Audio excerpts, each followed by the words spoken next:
முத்துவுக்கு அப்போ தான் ஃபோன் வருது. ஃபோன் வந்த உடனே பதட்டத்தோட கால் அட்டன் பண்ணுறாங்க. நீ ஊரா தெருவா தேனாலும் உன் பொண்டாட்டி உனக்கு கிடைக்கவே மாட்டான்னு சொல்லிட்டு சிந்தாமணி சொல்ல இதை கேட்ட முத்துவோ ஆடி போகிறாங்க. அப்போது நீ தான் என் மீனாவா அப்படின்னு சொல்லும்போது, ஆமாண்டா, நீ என் பொண்ணு ரேகாவை எங்கே மறைச்சி வச்சிருக்கன்னு சொல்லு. என் பொண்ணு ரேகா என்கிட்ட கொண்டு வந்து ஒப்படை, அப்போ உன் பொண்டாட்டி மீனாவை நான் உன் கையில் ஒப்படைக்கிறேன். இந்த பார், நீ எந்த போலீஸ் ஸ்டேஷனில் போய் கம்ப்ளைண்ட் பண்ணாலும் யாரும் எந்த கேஸையும் எடுத்துக்க மாட்டாங்கன்னு சொல்லிட்டு இங்கே அந்த சிந்தாமணி சொல்ல இதை கேட்ட பதட்டமான முத்துவோ இங்கே ரவி கிட்ட விஷயத்த ஃபோன் போட்டு சொல்கிறாங்க. ரவி இதை கேட்டு அதிர்ந்து போக இந்த விஷயத்த வீட்டில் அண்ணாமலை கிட்ட சொல்ல, என்னடா சொல்கிறேன்னு ரவியை பார்த்து கேட்க, ஆமாப்பா, இப்போ தான் முத்து ஃபோன் பண்ணான்.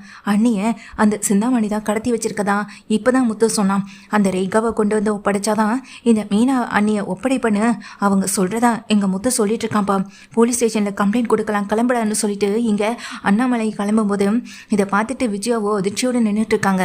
என்னம்மா என்ன பார்த்துட்டு இருக்கீங்க, வாங்கம்மான்னு சொல்லும்போது, இல்லை நான் எதுக்குடா போலீஸ் ஸ்டேஷன்லாம் அப்படின்னு சொல்லிட்டு கேட்க, சிந்தாமணி கிட்ட தேவையில்லாமல் பகச்சிக்கிட்டா அவள் அப்படி தான் பண்ணுவான்னு சொல்ல, உனக்கெல்லாம் மனசாட்சி இல்லைல்ல.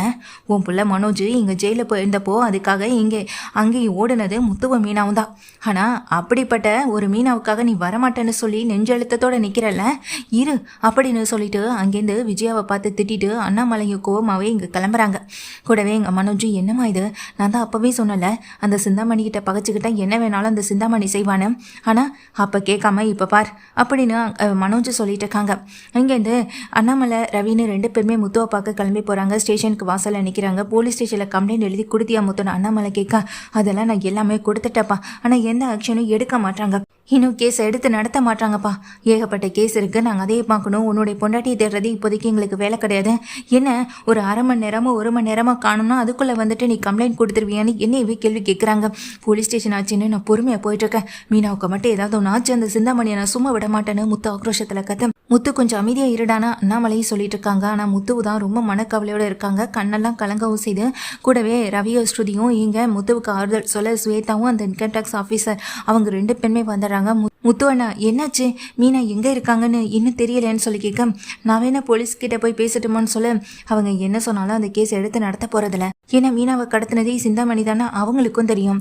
அவங்க பொண்ணை ஒப்படைக்கிற வரைக்கும் மீனாவை என்கிட்ட ஒப்படைக்க போகிறதில்லன்னு சொல்ல, இப்போ என்னென்ன பண்ண போகிறோம், அப்போது ரேகாவை கொண்டு போய் சிந்தாமணி கிட்ட ஒப்படைக்கிறதான்னு சொல்லி கேட்க, அது ரொம்ப தப்புமா, அந்த தப்பை நம்ம பண்ணவே கூடாது. ரேகா இப்போ தான் அவங்க கிட்டே தப்பிச்சு இங்கே ஒரு பாதுகாப்பான இடத்துல இருக்கவும் செய்து இந்த நேரத்தில் மீனாவுக்காக அந்த பொண்ணு வாழ்க்கையை நம்ம பணைய வைக்கவும் கூடாதுன்னு முத்து சொல்லும்போது, இதுக்கு வேற என்ன தாண்டா வழி அப்படின்னு சொல்லி யோசிக்கவும் செய்கிறாங்க அண்ணாமலையும். முத்து எல்லாருமே வந்துட்டு அந்த யோசனையில் இருக்கிற போது தான் இங்கே மனோஜ் வந்துட்டு ஷோரூமுக்கு போயிட்டு ஹாயாக உட்காந்துருக்கும் போது மனோஜ் பார்க்குறதுக்காக ரோஹிணி வரவங்க. ரோஹிணி வந்து மனோஜ் கிட்டே கேட்குறாங்க, என்னாச்சு மனோஜ், 5 லட்சம் பணத்தை ரெடி பண்ணிட்டியா அப்படின்னு சொல்லி கேட்க, நான் எப்படியும் அந்த 5 லட்சம் பணத்தை உனக்கு கொடுத்துருவேன்னு சொல்கிறாங்க. உன்னை ரெடி பண்ண விட்டால் தானே நீ அந்த 5 லட்சம் பணத்தை என்கிட்ட கொடுப்பேன்னு அந்த ரோஹிணி மனசுக்குள்ளே நினச்சிட்டு இருக்கும்போது, அதுக்கு மனோஜை பார்த்து, ஏன் என்னாச்சு, ஏன் ஒரு மாதிரி இருக்குன்னு சொல்லி கேட்க, நான் அப்போவே சொன்னேன் அந்த சிந்தாமணிக்கிட்ட பகச்சிக்க வேணான்னு. எங்கே என் பேச்சை கேட்டான், அந்த முத்துவ மீனாவை பகச்சிக்கிட்டாங்க. இப்போ இந்த மீனாவை அந்த சிந்தாமணி கடத்திட்டு போயிட்டா போல. இந்த முத்து என்ன பண்ணுறதுன்னு தெரியாமல் அங்கே இங்கேயும் ஓடிட்டு இருக்கான்னு சொல்ல, சிந்தாமணி ஆண்டியா அப்படின்னு கேட்குறாங்க. ஆமாம் அவங்களே தான், அவங்க தான் மீனாவை கடத்திட்டதான் முத்து சொல்லிட்டு இருக்கான்னு சொல்ல, அப்போ போலீஸ் ஸ்டேஷனில் கம்ப்ளைண்ட் கொடுத்தாலும் எடுத்துக்கவே மாட்டாங்கன்னு அந்த சிந்தாமணியே சொன்னாங்களாம். இப்போ தான் ரவிக்கு கால் பண்ணி அம்மாவும் கேட்டாங்க. ரவியும் அதை தான் சொன்னான், போலீஸ் ஸ்டேஷனில் கம்ப்ளைண்ட் எடுத்துக்க மாட்டாங்கன்னு. எல்லாம் அந்த சிந்தாமணியோடைய வேலையாக தான் இருக்கும். நான் தான் அப்போவே சொன்னேன், சத்யா கூட ரேகாவை சேர்த்து வைக்கணும்னு முத்துவும் மீனாவும் ஏதோ பண்ணாங்க. இப்போ தான் பொண்ணை கேட்டு இங்கே மீனாவை கடத்தி வச்சுருக்காங்க. தான் பொண்ணுக்கும் அந்த சத்யாவுக்கு கல்யாணம் அனுப்பிச்சுதான் உன் பொண்டாட்டியை உயிரோட பார்க்கவே முடியாதுன்னு சொல்லி மிரட்டியும் இருக்காங்க. முத்து நிச்சயமாக அந்த ரேகாவை கொண்டு வந்து விட்டால் தான் இங்கே சிந்தாமணி மீனாவை எதுவும் பண்ணாமல் முத்துக்கிட்ட ஒப்படைப்பான். இல்லைனா என்ன சொல்கிறதுன்னு தெரியலைன்னு மனோஜ் பார்த்துட்டே இருக்காங்க. ஓ, இந்த மாதிரியான ஒரு விஷயம் வேறு போயிட்டுருக்கான் அப்படின்னு சொல்லிட்டு ரோஹிணி கிளம்புறாங்க. இந்த ஒரு சந்தோஷம் இருக்குது ரோஹிணிக்கு. என்ன ஆனாலும் பிரச்சனைக்கு மட்டும் இந்த குடும்பத்தில் அளவே இல்லை. பிரச்சனைக்கு மேலே பிரச்சனை ஓடிக்கிட்டே இருக்கட்டும், அதுக்கப்புறம் நாம் பிரச்சனையை பார்த்துக்கலாம்னு நினச்சிட்டு இங்கே ரோஹிணி சிந்தாமணியை வந்து பார்க்குறதுக்காக போகிறாங்க. ஆண்டி அப்படின்னு சொல்லிட்டு உள்ளே போக, வாமா ரோஹிணி என்ன விஷயம் அப்படின்னு சொல்லிட்டு கேட்குறாங்க. இல்லை ஆண்டி, நான் ஒரு விஷயம் கேள்விப்பட்டேன், அது உண்மையா? நீங்கள் தான் மீனாவை கடத்திருக்கீங்களான்னு சொல்லி கேட்க, ஆமாம், என் பொண்ணு ரேகாவை அவன் என்கிட்ட ஒப்படைக்கிற வரைக்கும் கண்டிப்பாக நானும் இந்த மீனாவை ஒப்படைக்க போகிறதில்லன்னு சொல்லும்போதும், சூப்பர் ஆண்டி, நீங்கள் உண்மையிலே எவ்வளோ பெரிய விஷயம் பண்ணியிருக்கீங்க தெரியுமா? இதை நினைக்கும் போதே எனக்கு அவ்வளோ சந்தோஷமாக இருக்குது. உங்களுக்கு வேறு என்ன ஹெல்ப் வேணாலும் கேளுங்க ஆண்டி, கண்டிப்பாக நான் அதை உங்களுக்கு செய்கிறேன் அப்படின்னு சொல்ல, சரிம்மா அப்படின்னு அங்கே ரோஹினிகிட்ட சொல்கிறாங்க. ஆண்டி, அந்த மீனா அவகிட்ட நீங்கள் அடித்து உண்மையை கேட்டிருக்கலாமேன்னு சொல்ல, அதெல்லாம் எவ்வளவோ அடித்து பார்த்தாச்சுமா, அப்போ அவன் மயக்கத்தில் இருக்கான், எனக்கு கிளம்பவே இல்லைன்னு சொல்லும்போது, ஆண்டி முத்துவுக்கு தெரிஞ்சா அப்படின்னு சொல்லிட்டு கேட்க, அந்த முத்துவுக்கு தெரியட்டுமா, தெரிஞ்சு தானே ஆகணும், மீனா என்னுடைய கஸ்டடியில் தான் இருக்கான் அப்படின்னு சொல்ல, ஆண்டி எனக்கு ஒரே ஒரு ஹெல்ப் பண்ண முடியுமா அப்படின்னு சொல்லி கேட்குறாங்க. என்னம்மான்னு சொல்லி கேட்க, இல்லை மீனாவை இந்த சுச்சுவேஷனில் எனக்கும் கொஞ்சம் பார்க்கணுன்னு ஆசையாக தான் இருக்குது அப்படின்னு சொல்ல, அதுக்கு என்னம்மா, நீ வா, இங்கே தான் இருக்கான் அப்படின்னு சொல்லிட்டு இங்கே தன்னுடைய வீட்டிலேயே ஒரு ரூமில் வந்துட்டு மீனாவை கட்டி போட்டு ஆட்களை வந்துட்டு பாதுகாப்புக்கு வச்சுருப்பாங்க. அந்த இடத்துக்கு ரோஹினியை கூட்டிகிட்டு போகிறாங்க.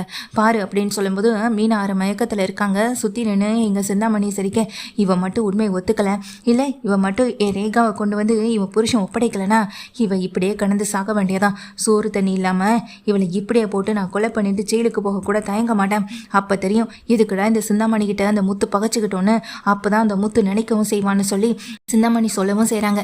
இதை கேட்ட ரோஹினியும், சூப்பர் ஆண்டி, நீங்கள் எவ்வளோ பெரிய விஷயம் பண்ணியிருக்கீங்க தெரியுமா அப்படின்னு சொல்ல, ஆனால் இந்த விஷயத்தை நான் என்றைக்குமே மறக்க மாட்டேன் அப்படின்னு சொல்கிறாங்க. என்னம்மா சொல்கிற அப்படின்னு சிந்தாமணி கேட்க, ஆமாம் ஆண்டி, அந்த மனோஜன் ஜெயிலில் இருந்தப்போ 5 லட்சம் பணத்தை நீங்கள் ஃபினான்சியர்கிட்ட நீங்கள் தானே கேட்க சொன்னீங்க. ஆனால் நான் இங்கே வந்து கேட்கும்போது அவன் பணத்தாசை படித்தவன் என்கிட்ட எப்படியெல்லாம் ஆண்டி நீங்கள் மாற்றி பேசுனீங்க. அப்போ பணம் தான் உங்களுக்கு முக்கியம் இல்லை, பணத்துக்காக தான் என் கூட நீங்கள் அப்படின்னு சொல்லும்போதும், ஓ இந்த விஷயம் உனக்கு தெரிஞ்சு போச்சா அப்படின்னு சொல்லி கேட்க, ஓ அப்போனா உனக்கு இந்த விஷயம் தெரிஞ்சு போச்சுல அப்படின்னு ரோஹினியை பார்த்து சிந்தாமணி கேட்க, ஆமாம் ஆண்டி, இது கூட தெரியாமல் நான் உங்கள் கூட பழகிற அளவுக்கு முட்டாள்லாம் கிடையாது, எனக்கும் தெரியும், எல்லா விஷயமும் தெரியும் அப்படின்னு சொல்கிறாங்க. இங்கே ரோஹினிக்கு தெரிய வந்தது இது எப்படின்னா, இங்கே சிந்தாமணிகிட்ட வேலை பார்க்குற ஒரு ஆள் மூலமாக தான் மனோஜ் தான் கூட சேர்த்து வைக்க முயற்சி பண்ணியிருந்திருப்பாங்க. அந்த ஆள் மூலமாக தான் எல்லா விஷயத்தையுமே இங்கே ரோஹினி வந்துட்டு தெரிஞ்சுக்கவும் செஞ்சுருப்பாங்க.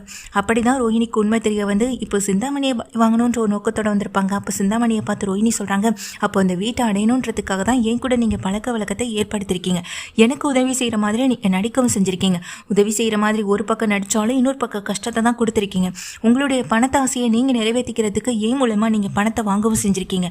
இவ்வளோ வேலையை நீங்கள் பண்ணியிருக்கும் போது உங்களுக்காக நான் இறக்கப்படுற அளவுக்கு உங்களுக்கு நான் யாருமே இல்லையே அப்படின்னு சொல்லும்போது, ஆனால் அட்லீஸ்ட் மீனாவுக்காவது நான் ஒரு உறவாக இருந்திருக்கேன், அந்த வகையில் மீனாவுக்கு ஹெல்ப் பண்ணுறதுல தப்பே இல்லை அப்படின்னு சொல்லும்போது, உன்னால் என்னை மீறி இங்கேருந்து மீனாவை கூட்டிகிட்டு போக முடியாது, அப்படியே நீ கூட்டிகிட்டு போகணும்னு நினச்சாலும் மீனாவுக்கு ஏற்பட்ட நிலைமை தான் இனி உனக்கும் ஏற்படும்.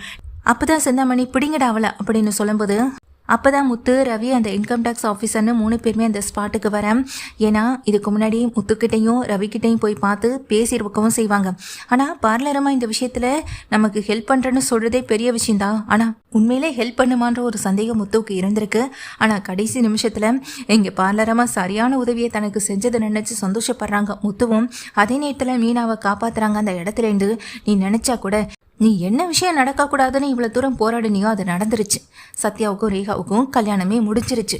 கோவிலை வச்சு சிம்பிளாக அவங்களுடைய கல்யாணத்தை முடிச்சாச்சு. கோவிலே ரெஜிஸ்ட்ரேஷனையும் பண்ணியாச்சு. இதுக்கு மேலே உன்னால் எதையுமே பண்ண முடியாது அப்படின்னு சொல்கிறாங்க.